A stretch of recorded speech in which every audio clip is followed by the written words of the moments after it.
ビジネスパーソンの2つの学び方、離乳と業乳ということで今回は情報提供させていただければと思いますね。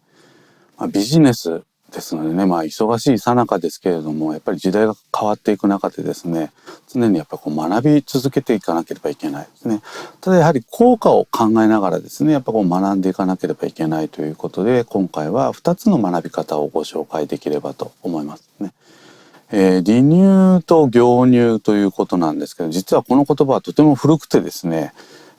禅の開祖である達磨大師が伝えた言葉だというふうに言われていますね。修行には理屈から入る離乳ですね、理屈の理ですね、理屈から入る離乳と、実践行動から入る業乳ですね、行いから入ると書いて業乳と読みますけれども、この2つがあるというふうに言われていますね。でこの離乳と業乳はどちらがいいとか悪いとかそういうことではなくってですね、特に昨今のこの環境下で言いますと、上司と部下との関係で言いますと、特に上司から見た時に、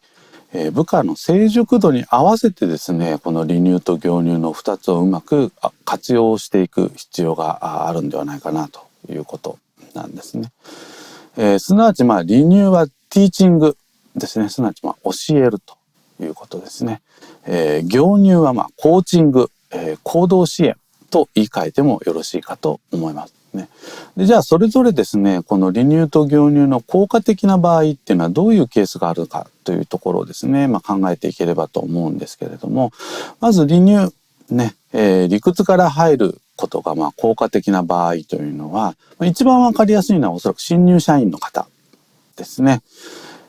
それから新入社員ではないにしても職種を転換をしたりとかですね、あるいは役割が新たに変わった人ですね、こういった方々には離乳が効果的だということなんです。なぜかというとですね、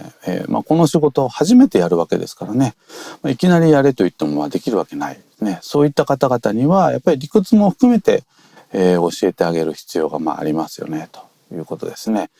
有名な山本五十六の言葉で言うと、最初の部分ですね、やってみせ言って聞かせるというところが一番効果的、これが離乳ということになろうかと思いますね。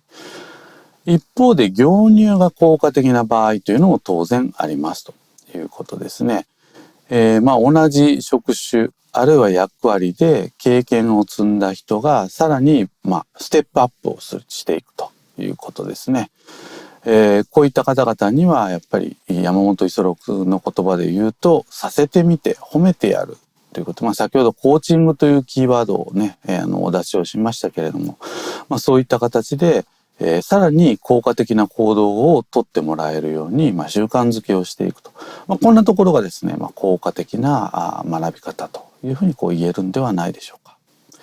繰り返しになりますけれども、ビジネスパーソンそれぞれの環境ですとか立場ですとか役割ですとか、そういったものを含めながらですね、